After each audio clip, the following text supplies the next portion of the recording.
welcome to Clamp's weekly podcast, where Adam sneezes. Sorry, I tried to mute. Where we discuss all things related to creating, living, and making projects. I'm your host, Grant Alexander, and joining me as always is Adam Mackey, the sneezing sneezer, and Jesse, the laughing laugher. Jesse, what have you been up to? It has been kind of crazy around here. We have a new roof. Our siding is getting redone. And that's just kind of consuming my whole mind right now. Like everything we have to do before we move.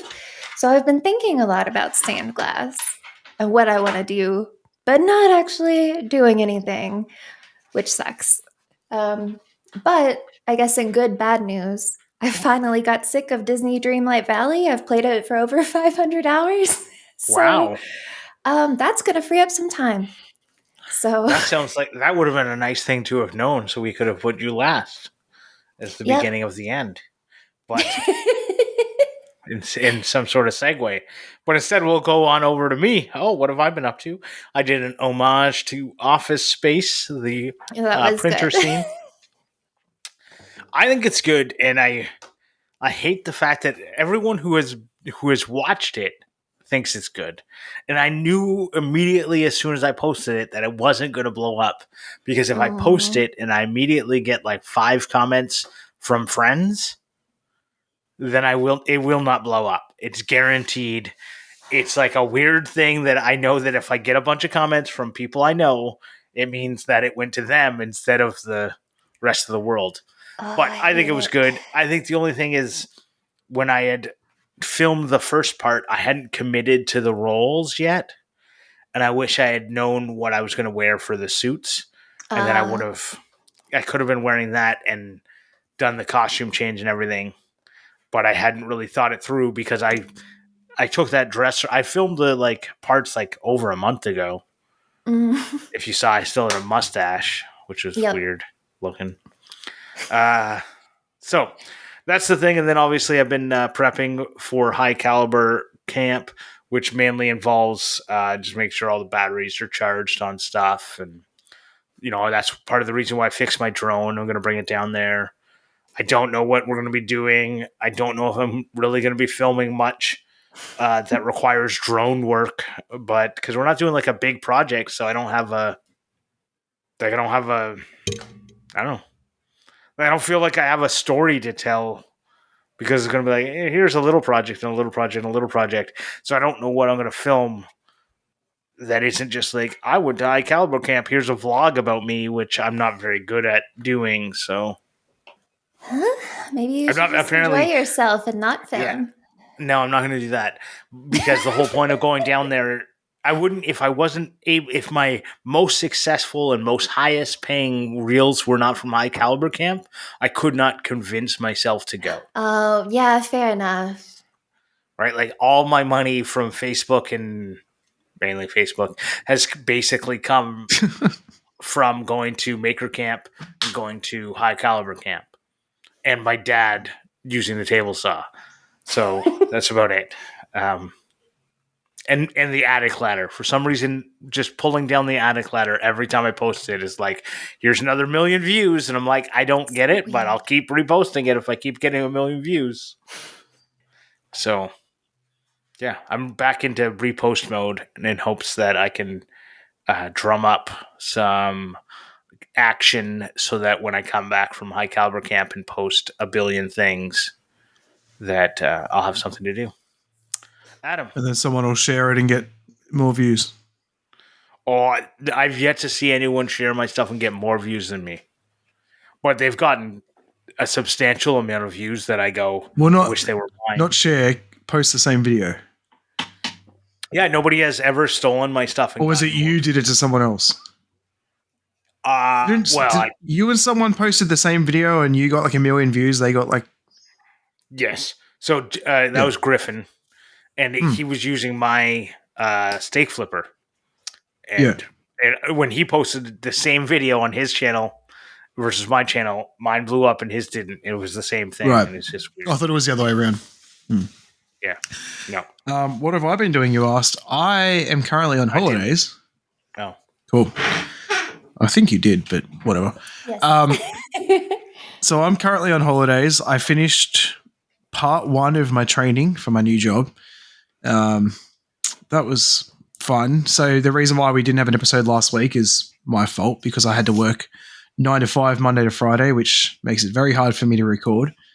And then it was Mother's Day and everything. But yeah, it was such an interesting experience because I was so far ahead of everyone else that I ended up just doing my work on the way into work and then just helping everyone else get it done so we could just get it done because we kept falling behind.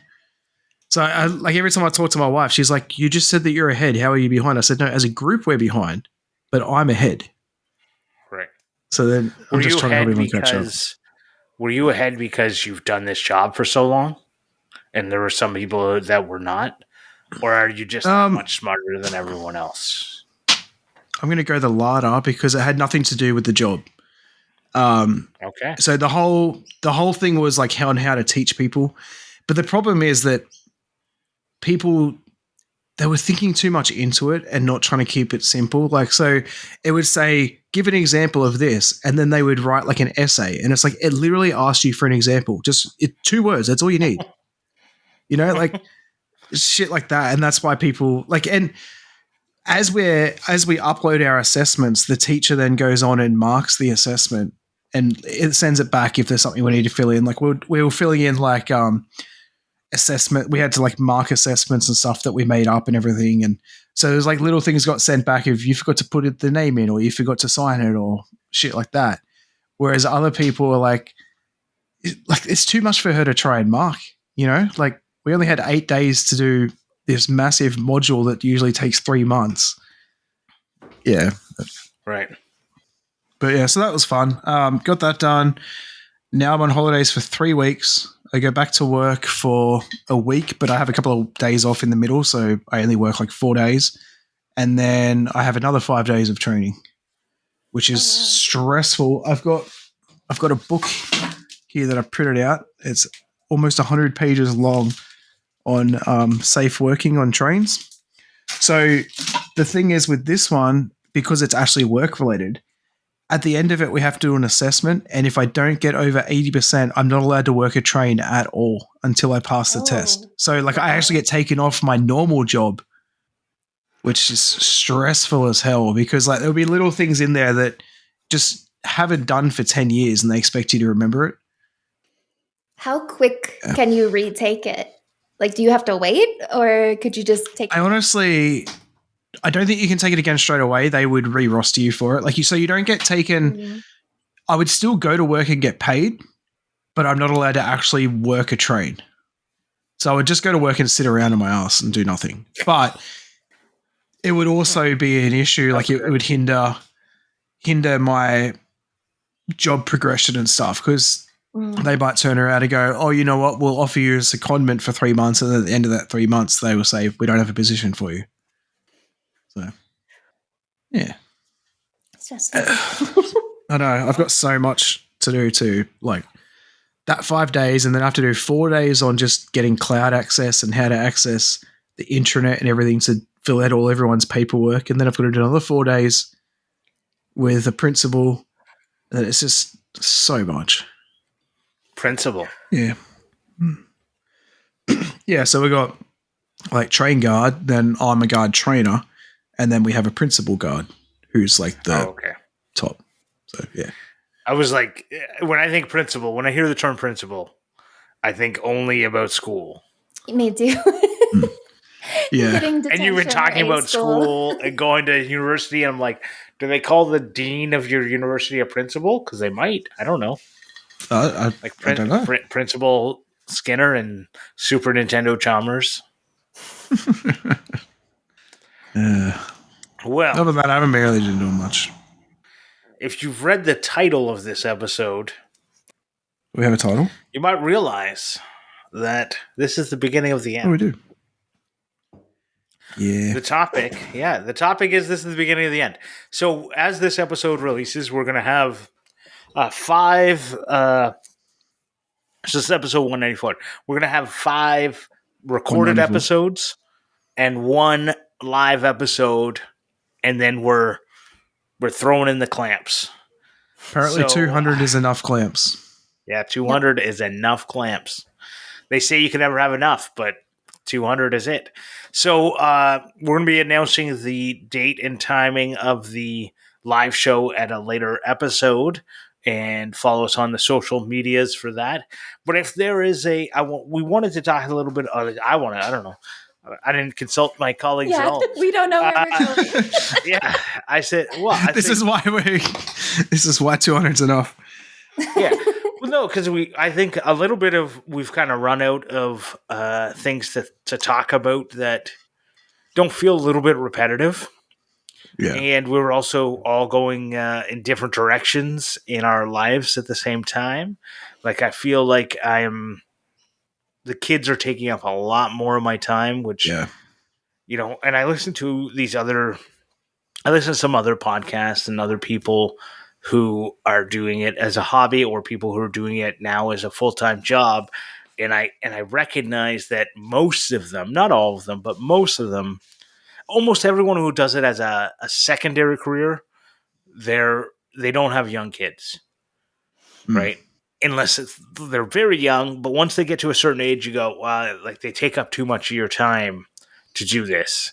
They start getting mobile and like demanding attention, and you're like, I can't do the things that I wanted to do. So if you followed me on social media, you'll see I've posted a lot less.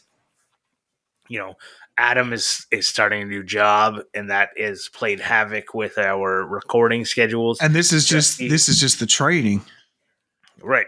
And then Jesse is moving to somewhere in Neverland, somewhere in America, in Florida, somewhere. I don't know. There's so many things that have been thrown out, and I keep moving up at work. And like right before we got on here, I was in a marketing meeting with all of the big brand people and talking about how Disney had to look at something I made, and it's like, yeah.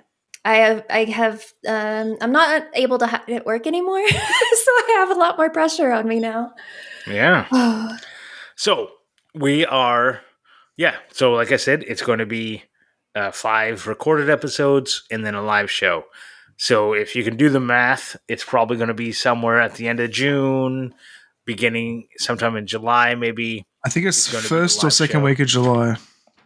Yeah. It all depends on if we skip another week because we're all gotten too busy to record. So what I wanted to talk about it as well, because obviously we have a lot of Patreon supporters who are the ones who have made this show possible over the years. And from this moment forward, we are no longer going to be charging our Patreon supporters. So we charge on a per episode basis.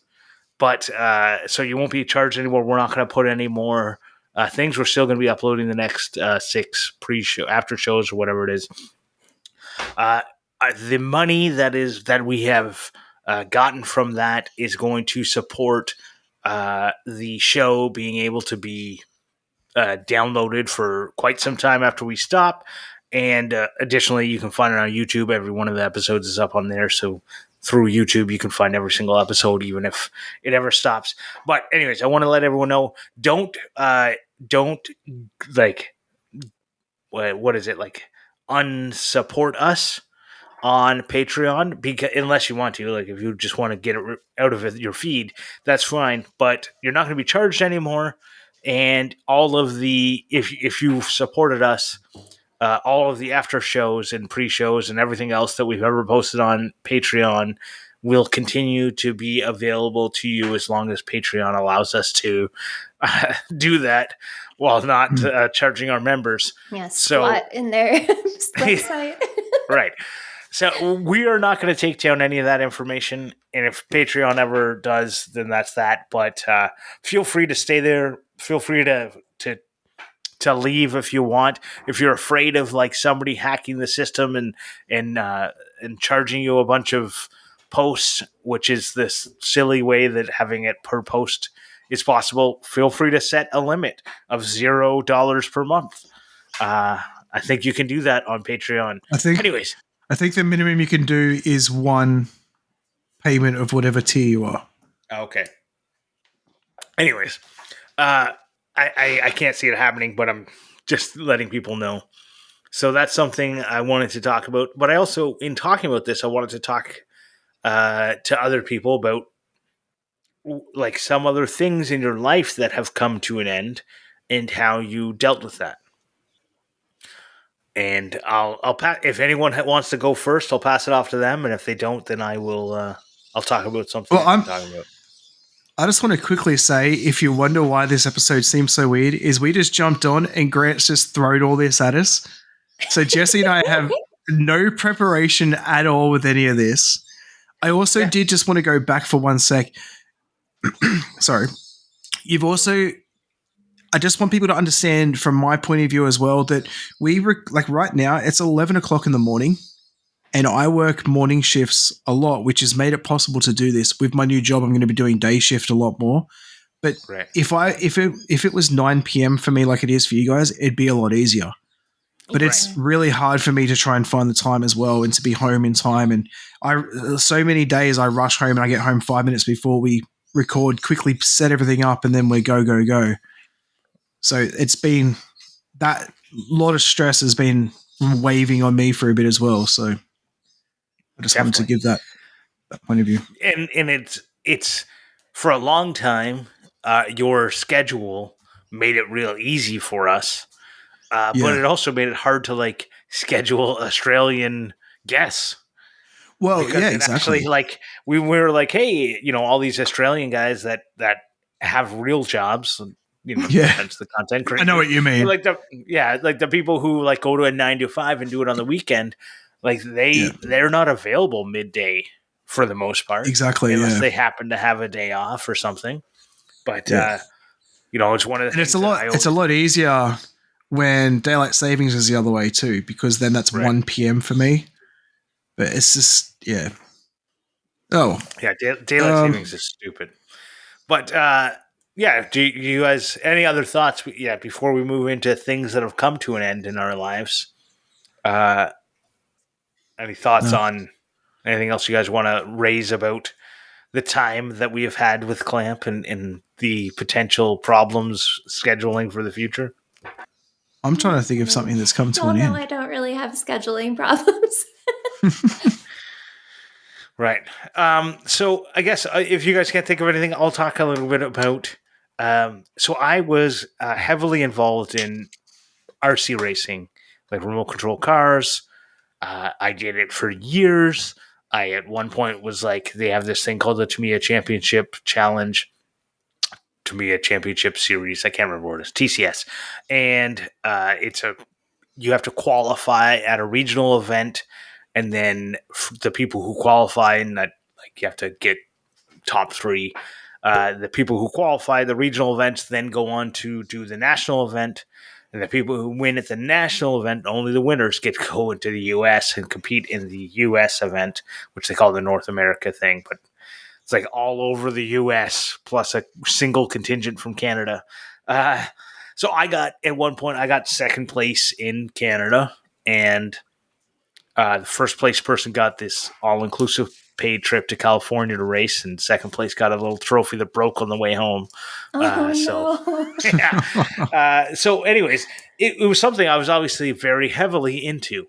And, I think back on it, I still have like a lot of the stuff from that time period. And I think back of the interesting and fun things I did. But one day I had my last race. And that was, I don't even know if I knew it was my last race when I did it, but it was. Maybe one day I'll pick it back up, just like maybe one day I'll have a podcast again in the future, but, I don't know. I can't say for sure, but I know one day I had my last race and then I sold off a bunch of my stuff the same way that I'm going to like get rid of. Like, I don't need a fancy. I'm not going to sell my $20 microphone, but I don't need to have a fancy microphone always in my face and stuff like that.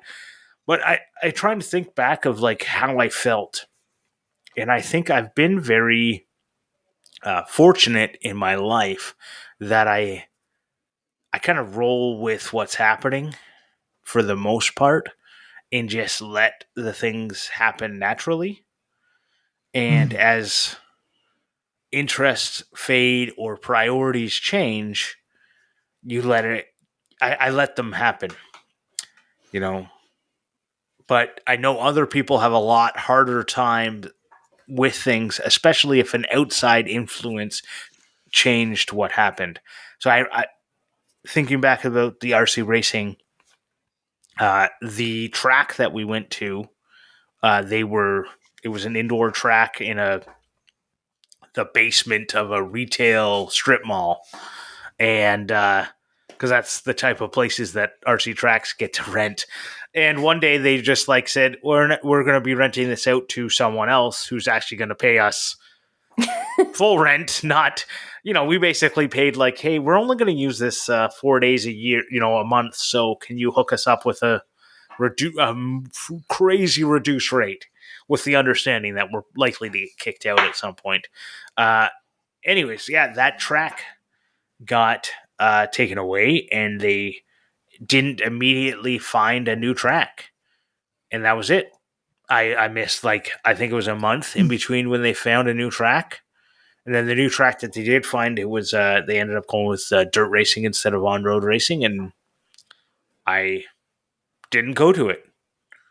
I don't know. It was it was in a different spot of town, and I just didn't go to it, and I never raced again. I don't know.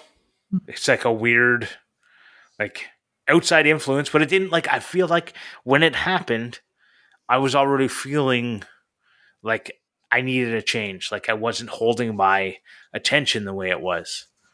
Yeah. So I think with that, because you had that month off too, you kind of got used to not going, so it felt like more of a chore to go, sort of thing. I feel like I've kind of done the same thing with the gym. I used to go every single day, and then you take a week or two off, and you're like, oh, it's so much time and effort out of my day to go there. Yeah. So then you just it just gets longer and longer until you go back or don't go back, and then it's just not part of your life anymore.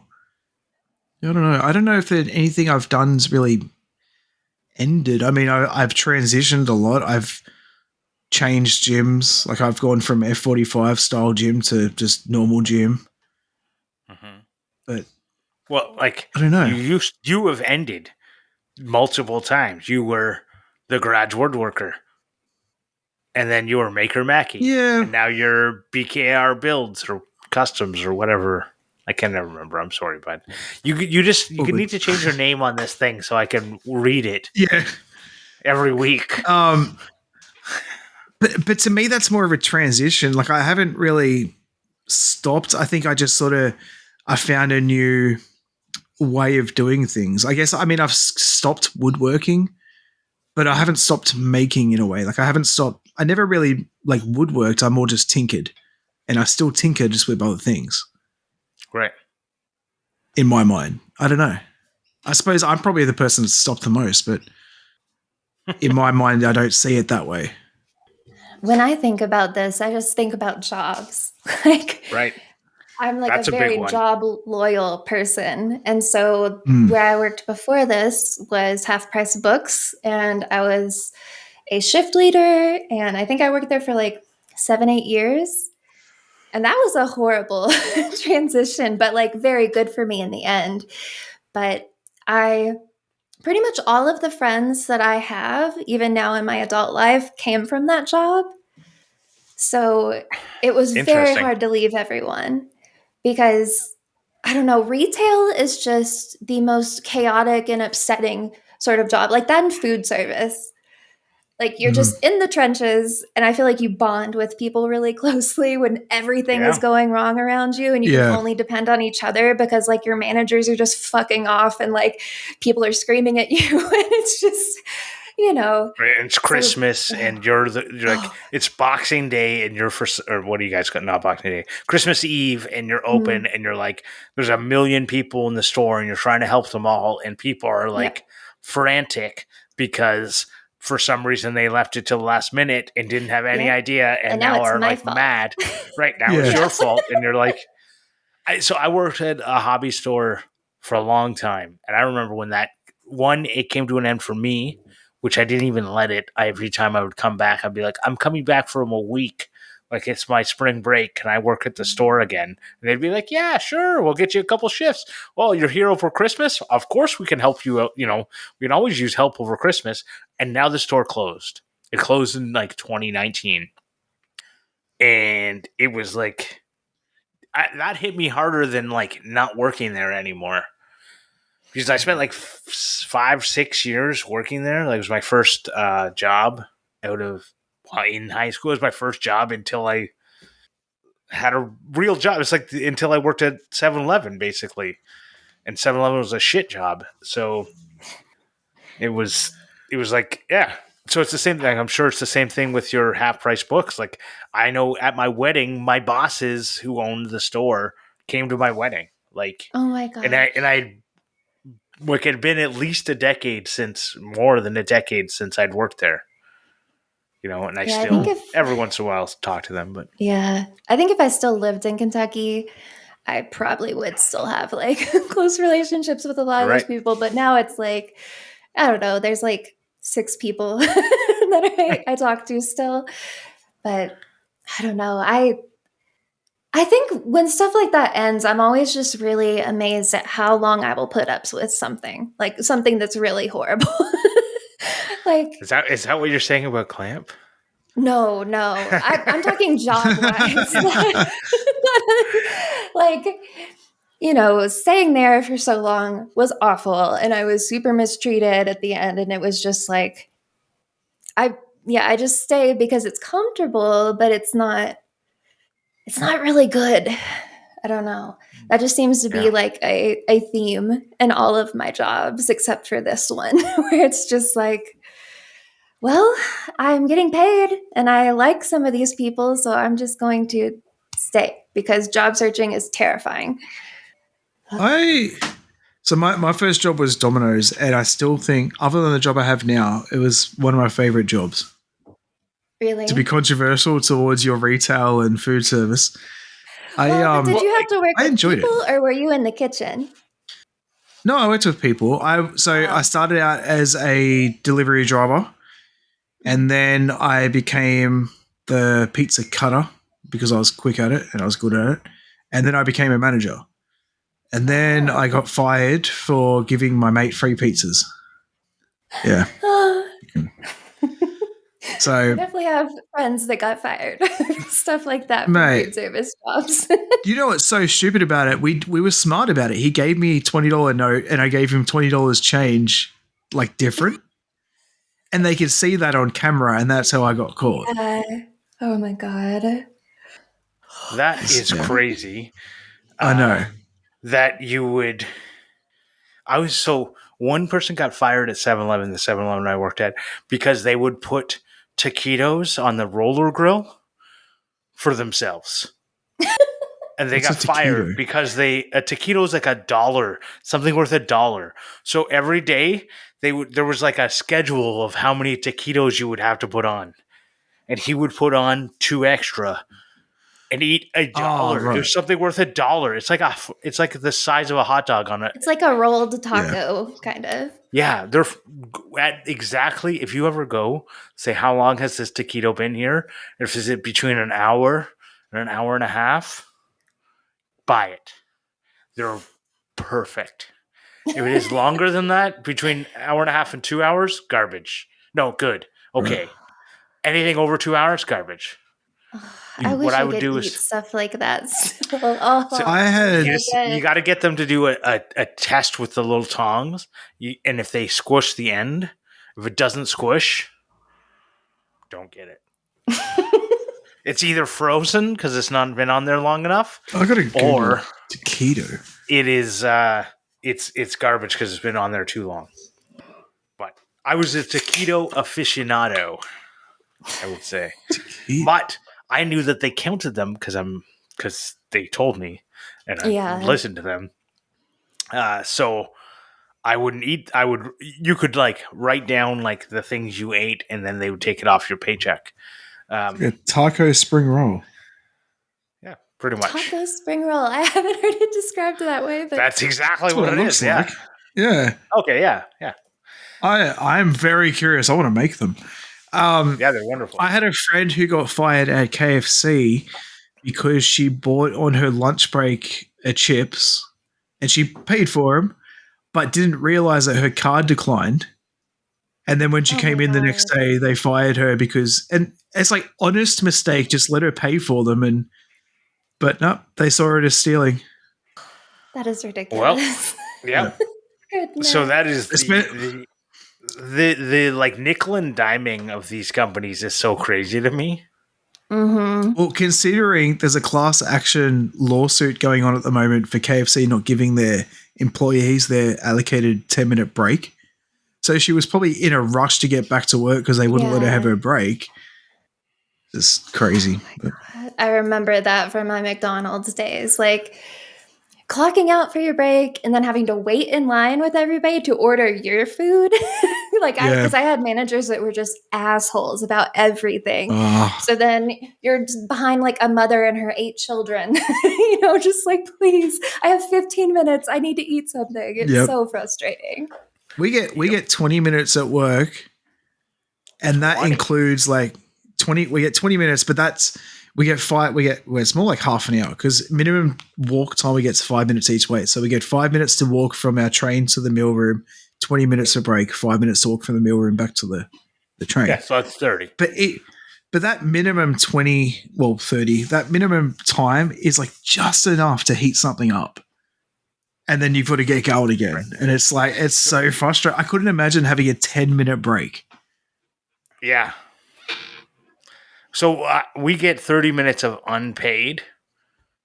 And I just take how much time I take. Like, I don't give a shit. Like, I just do whatever I want. But I know I've taken, not always, but when I work from home, I actually take a shorter lunch break because my wife my wife makes the food and is like, and then just calls me when it's ready. And I go up there and I eat lunch with everyone, like, with my son and my wife. And then after I'm like, okay, I guess I got to go back to I'm going to go back to work. Like, I don't know. There's nothing else to do. I'm at home. So I go back to work when I'm at I don't go to a restaurant when I go downtown because I'm supposed to be supporting the economy. That's why I have to go to work more often. They're changing it now. I'm going to have to go to work 3 days because I got to support the economy. And if you go out for lunch, an hour is the minimum to go out for lunch. Yeah. And to go out to a restaurant. Yeah. And I've taken a 2 hour because that's just how long it took. Like, what else do you want me to do? Yeah. I've definitely done some of those in San Francisco because it's like if you get there at just the wrong time, again, waiting in a line for forever and you have a group of all of the employees that came and it's just, I don't know how we got onto this lunch subject, but quickly. So when I was at training last week on Friday, it was our last day. We're all going to go to this place and get food. So we rang them half an hour before lunch and said, and all ordered, ready for pickup. Get there. They said, oh yeah, just whenever you get here, just skip the line because there's always a line. And they hadn't even made our food yet. They were waiting for us to come and pay first. So then we had to wait half an hour for our food and we got back when lunch finished so we ended up taking a longer lunch break. But I went from Domino's, I got fired. That wasn't my choice to leave because I got fired. That was stressful. My car got repossessed because I couldn't afford to make the repayments and all that sort of shit. And then a year later went into security work, and security work fucking sucks. It is the worst industry. So you're paid for your lunch. No, sorry, you're not paid for your lunch break. You get half an hour lunch break. You're not paid, but you're not allowed to leave site. You still have to have view of the site. Oh my God. You're not paying me and I'm not allowed to leave. Yeah, in Canada, if you have an unpaid lunch break, they cannot tell you what to do. So everywhere, if you work at a prison, then you get paid lunch breaks. Yeah. Because you can't leave.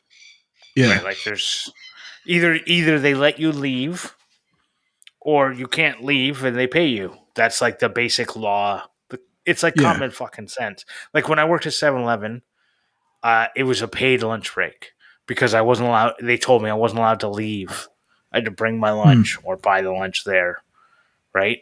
And I worked alone. So, yeah, I actually didn't get a break. It's not like I could lock the door of a 24-hour place while I worked alone. Right? Like I didn't even have the key to lock the door. Worst. Oh, I loved it. I loved working alone. No, I fucking hated it. I worked at EB Games in a mall. We have EB Games in Louisville. You have EB Games? Yeah, we have EB Games. Oh, I didn't know. Everyone has EB I didn't know Games. they were still around. Like here, it's only GameStop now. EB Games closed in the US. Oh, interesting. EB Games is everywhere here. EB Games and Zing. Surprising. And they're linked together now. Oh. So Zing is like... Do you know what Zing is? Have you heard of Zing? So Zing is... Take EB Games, but it's all of the accessories. Oh. So like all the Pokemon... teddies and everything, and GameStop bought them, I believe. So when I was growing up, EB Games was a thing, electronics boutique, and then it became EB Games. They only operate in Australia and New Zealand. Yeah, they're like everywhere here. Just like Kmart. They've decided to keep that. True. I always forget about Kmart. Oh my God. Well, and they're not around the US anymore, but I would just like to say EB Games is a terrible company to work for. I closed by myself like every single night and got Did you have clopens? Like constantly. Yes, a lot of clopens, like clopens. Especially around the holidays. That's disgusting. Do you know what a clopen is? Yeah. Adam? Yes. Yeah. For those who listening who don't know what a clopen is, it's when they make you close at like say 11 o'clock or something and then open the next day at 8 o'clock. Yeah, as if you can teleport into your bed and go directly to sleep. Oh my God! Yeah, that's what I love about my job now is we have to have minimum 11 hours between shifts. Yeah, we have rules, which doesn't include travel, stuff like that. But companies don't really follow them. Like to be honest, ours is so strict. We have that had them, but no one cared. So we work on a fatigue score, which doesn't work because if you were to wake up, if you were to start work at 2 o'clock every day in the morning, you'd get used to it. Your body clock would get used to it. You'd go to sleep same time every day, all that shit. They look at that and go, nope, that puts your fatigue score. If fatigue score is too high, we're going to put you at 2 o'clock, 3 o'clock, 4 o'clock, back to 2 o'clock, forward to 5 o'clock, back to 1 o'clock. And that keeps your score down. It doesn't make sense. No, that sounds awesome. It's so. It is. It's so yeah. Yeah. I mean, I go to bed the same time every night. I go to bed when the kids go to bed, and then it just depends on what time I start. Depends on how much sleep I get. Mm-hmm. Right. Yes. Yeah. So, okay, yeah, I used to get rid of jobs. No more jobs. We're done jobs. What's something else that you have stopped doing? So I stopped smoking, and I still every once in a while think about it and go, I kind of miss it. And the part I don't miss is like the smoking aspect, but there's so much to smoking. Much like drinking or any other vice that has like a little bit of routine, a little bit of like networking, a little bit of like. I was going to say smoking would be a lot of social aspect. Yeah. Yeah. Oh, I've definitely met a lot of people in my life because I smoked. Right? Like I've also probably like had people that went, "Oh, you smoke? I don't want to talk to you." But that's fine. Fuck those people. Because if you can't see past whether or not someone has a particular vice, well, you're an idiot. But yeah, so like I quit smoking. I quit smoking 6 or 7 years ago. Probably 7 now because my son is 6 and a bit. And I quit before he was born. So I don't know. It's like one of those things that like I just remember one day I just went, I think I'm going to stop doing it. I remember like 5 years before that, my wife said, let's stop doing this together. And we both stopped, and I stopped for a week and she stopped for good. But, it's like one of those things that it was a big part of my life. Like I recall, like it was a $10 a day thing I did. Holy shit, that's so much money. Oh my gosh. Right. And that smokes would have been cheap back then. If you understood how much I spent on beer, you would think that was Well, he gets a pallet delivered every week. During this episode, I've drank more than $10 worth of beer. Oh my god. Well, speaking of expensive things that we stopped, I just thought of something else. So I used to be a very big comic book collector. Oh.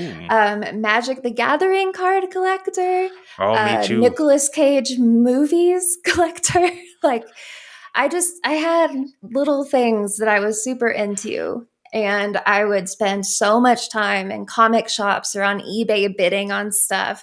Yes. Or like Half Price Books was sort of my video game DVD fix, because I could get stuff at like a discount. And like, yeah, I honestly don't know when it stopped. Maybe when I was still in Louisville and like had to live on my own and pay a lot more in rent. That might have been when it was. But I've even gotten rid of a lot of the things that I used to have. I have like one file box of old school X-Men comics, like from the early 90s, because that's my favorite, the Jim Lee stuff. Yeah. And some like X-Men pins. And I have one water light deck for Magic the Gathering still. And I still have like 70 Nicolas Cage DVDs. But wow. I recall when I took all of my Magic the Gathering cards and I brought them to a place that did like cards and video games, and I traded all of them. And there was some like pretty rare things that today are probably worth $500, but then were probably worth $50. But getting someone to pay for it actually is the thing that matters. Yep. Being worth it in a book and being worth it in real life are completely different things. I took them all and I traded it for a PlayStation 1. When PlayStation 2 was out. I guess consoles is something else I collect. Oh, no. Yeah. Right. So I definitely was, I would say, addicted to collecting things. And it was like, I would say, a problem. I would have a problem with trying to complete things. Yeah. So I had like a coin collection, and I would like weekly go through like coffee tins full of change to find coins. To the point where like I almost filled out, like, other than a couple years that are like super rare, I have every penny ever made in Canada. Right? Like every year of the pennies ever made in Canada. And I just go like, I look back and I go, yeah, it was kind of fun to like the sorting through the things, like the finding the diamond in the rough was fun.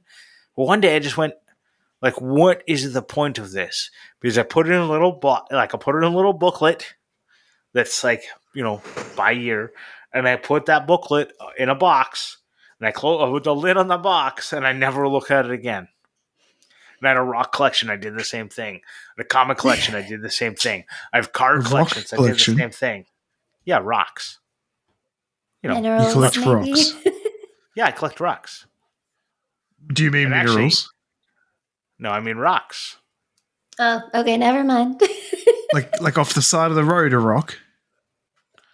Well, like, there's lots of different rocks. How do you determine what's a good rock and what's a bad rock? I don't mean to hang up on this rock, but it sounds... Yeah, no, it's a good thing. So I had rocks and minerals, so I had both, but I had lots of rocks. Like, you would get a piece of limestone. Now I have a limestone. I have granite. I have marble. I have hemite. I have a thing called TV rock. I have optical calcite. I have amethyst. I have labradorite. I have mica. I have, like, That's just the That is things the I most can name off the top of my random head. thing I've heard someone say they collect. Really? I have been like tempted because our like land here in Colorado, there's so many different types of minerals and stone, and just I thought about it and then was like, no, you don't need it. I wanted the most thing I wanted in high school was a rock tumbler. Oh God, Like, I wanted those things are magical. And we sold them at the hobby store, but the ones we sold at the hobby store were hobby grade, and they were one, expensive, and two, apparently not great. Like, they were fine to see whether or not if you could afford that, then you could figure out whether or not you could afford to actually be in the hobby, right? And I couldn't afford that, so I couldn't afford to be in the hobby. But like, I have some pretty crazy rocks. Like, did you know that there's a rock called Tiger's Eye? Mm-hmm. Did you know that some Tiger's Eye is magnetic and some Tiger's Eye is not? I did not know that. That is cool. Yeah. So my son got like a science kit, and in it came with like 6 rocks. They're like cool rocks, like pumice and a bunch of like some crystals, and Tiger's Eye was one of them. And one of the experiments I decided to tell my son is see if any of them are magnetic. And I didn't think any of them would be magnetic. And he puts the magnet up to Tiger's Eye, and it goes. And I go, oh, what the hell? Right? And I'm like, I've got Tiger's Eye. I've got 2 different Tiger's Eye. I've got red Tiger's Eye and regular Tiger's Eye. So I go down and I crawl in this little, if you're watching YouTube, this little crawl space behind me. I crawl in there, and I get my rock collection out of there. And I get my Tiger's Eye, and it's not magnetic. And I'm like, what's going on here? All right. So I look it up, and apparently there's magnetic Tiger's Eye and there's non-magnetic Tiger's Eye. And it's like, there's just like iron content in it. But it's really cool to see. And like, that's one of the things whenever we see a new rock, one of the things both Fletcher and Archer do, like Archer's 2, and he does the same experiment of let's get a magnet and see which rocks are magnetic. And it's a super simple experiment. The other experiment we did is which rocks float. Oh yeah, that's a good one. Yeah, because Blippy. Maybe Blippy. I don't know. I'm not Blippy. These are just experiments that I came up with my son. You're dressed in Blippy's colors. Okay. Well, I don't know how to take that. But I want to say, that means we're going to be coming to an end. I don't think I've collected stuff. Okay. But I just wanted to say before we moved on real quick, could you imagine how much money we have thrown out of Pokemon cards? Like all my old Pokemon cards. The amount of Pokemon cards I got rid of when I was a kid that probably worth so much money now. I've never thrown out anything. So, well, that's just my problem. Hoarder. Yeah. What? Okay, we're gonna go. I'm gonna thank the patrons, especially the F-Clamp level. Scott from Diet Yourself, David Wood from DW Woodbeds, Brad from I'm Gonna Make, and Chad from Chad's Custom Creations. That's it. I'm just gonna thank them, and that's the end of that. If you want to, this is a limited time opportunity because very soon you will not be able to get this merch. But if you want Clamp merch, this is your only chance to get it. It is going to go to clampcast.com and click on the merch/support tab and order some merch if you want it. It will be gone soon. That is what I will say. This is the last chance. You got a month and a half or whatever. And now CLAMPmendations. CLAMPmendations. I'm with Grant. All right. No. All right. So both of them have passed on CLAMPmendations. Nope. I got one now. Oh, you did this last time. Yes. Fucking last time. Solidarity. Last time, Grant said, I'm not doing CLAMPmendations anymore. And I said, neither am I. And then when it came to CLAMPmendations, he had one.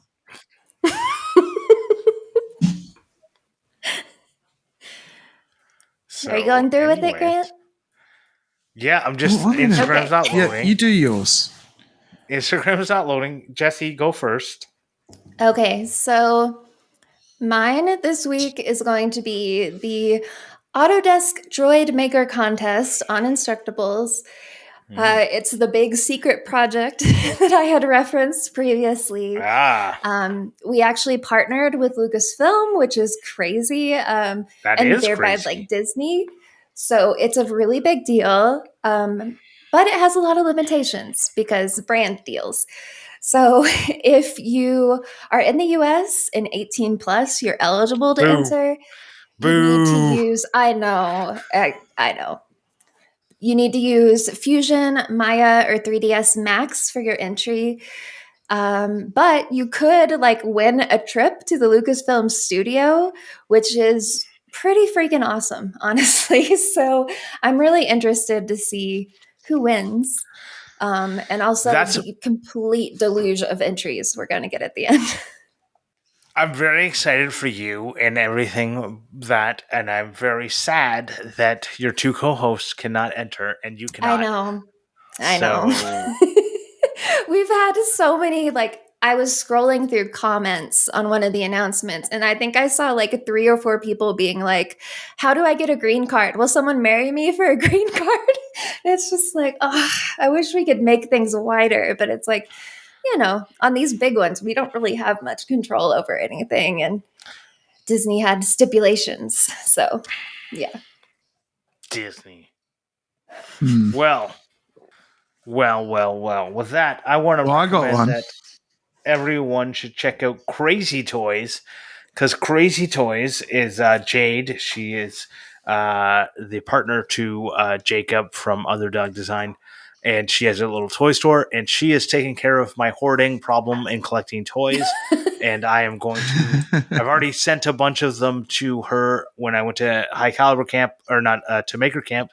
I brought a bunch of toys with me, and then I found even more toys, and I am bringing another bunch of toys to her, and she will be selling them, including stuff as exciting like my transporter that went viral on Imgur. So, yeah. I actually have a CLAMPmendation. I remembered. So I got this thing off AliExpress. Imagine that. Any guesses what it is? No, what is it? Your potato quality right now, I'm very sorry to say. It is a pull saw. Oh, nice. Whoa. Yeah, I wasn't expecting it is a switchblade pull saw, and it's fucking amazing. I have bought... I realize I do collect things. I like to collect knives from AliExpress. I have bought many knives from AliExpress, including this one, and they're actually really good quality and really sharp. That one is nice looking. I like the hammered. Yeah, it came with a leather sheath and everything, and fancy. But yeah, so that switchblade pull saw is really cool. It's so good too because like it's so small, fits in my drawer, but like then you fold it out and it's really good. I do have a folding pull saw, which is nice to have because the non-folding ones take up a lot of room. Yeah, I have many knives. Unless you're watching this on YouTube, if you're watching this, Jesse and Grant in real time, we see 7 pixels, shiny pixels. You have to go back and watch the YouTube video. Yeah. Ask Us Anything is up now. Ask Us Anything. Okay, so the Ask Us Anything question this week is from Warren Matten. Do you make extras every time you make something? For example, 5 benches when a customer orders 4. If so, how has that worked out for you? Or is it more common to get stuck with the extras and have wasted the materials? So I think I've talked about it a lot. I always make 2 of like every project that I document because I am a crazy person. Yeah. So there's that. So I always at least double. But when I was selling on Etsy and I was incredibly busy, I would make like a shit ton of golden snitch necklaces at one go. Or I would embroider like 5 to 10 Not Today Satan embroideries. So I just had them ready to go out. And it always worked out for me because like the supply was, people wanted it. Demand was high. Yeah. But right. Yeah.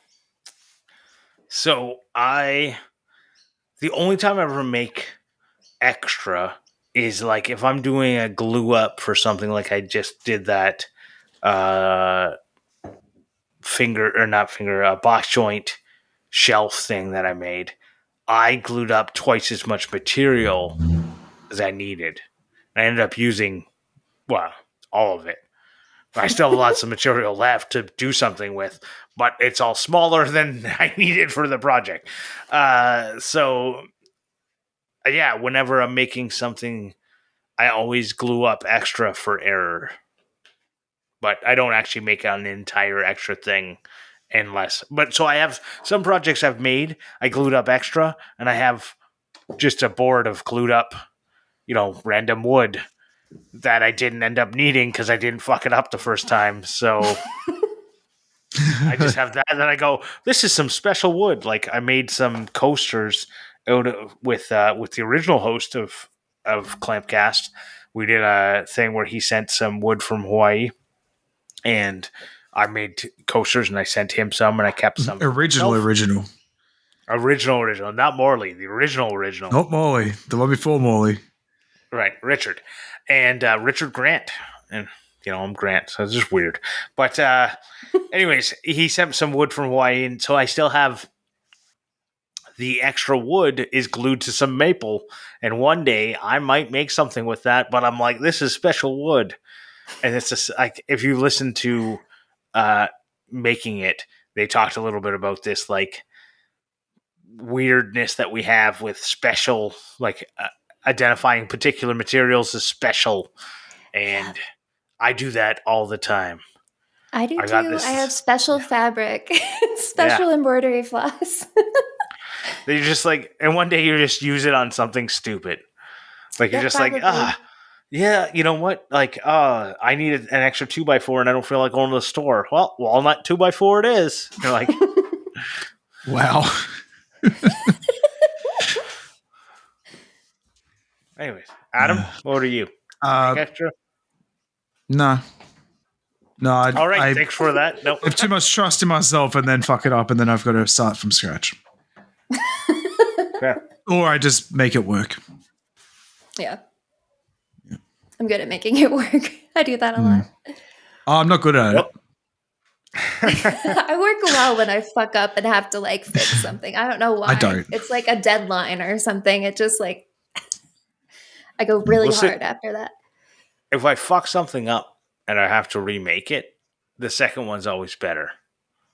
Mm-hmm. But if I don't, I've heard people say that about editing. The first one's still good too. Yeah, if you like edit, if you go through a thing and edit, and then the computer file gets deleted or something, file gets deleted.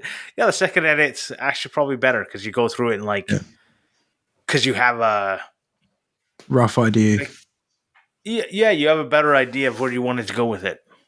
Yeah, but I'm not going to do that to myself. But I am going to thank GF Turning for the theme song. And if you want to find us, you can find us on all the usual social media places by just searching for Clampcast, including go to clampcast.com, which are going to be available for the next 9 months until it comes up for renewal. And I'm not going to renew it this time. That's for sure. Until next time. See you guys later. Bye. Bye.